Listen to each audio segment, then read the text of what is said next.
Hello ពុកម៉ែបងប្អូននេះណែនាំចៅទី2របស់ខ្ញុំឈ្មោះ Diamond នេះកូនរបស់Jennifer នេះកូនស្រីរបស់ Jennifer ចៅស្រីខ្ញុំនេះ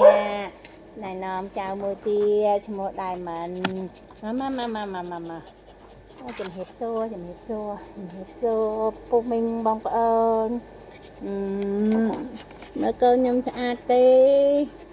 ក៏មិនស្អាតក៏ដោយតែឆ្លាញ់តែទាំងអស់ហ្នឹងនេះអីយើ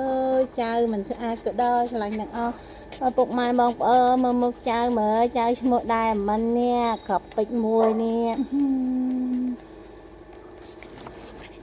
អរគុណពុកម៉ែបងប្អូនណែនាំចៅមួយទៀតនេះចៅនៅចៅទូទៀតចាំថតចៅទូ2នាក់ទៀតអស់ហើយ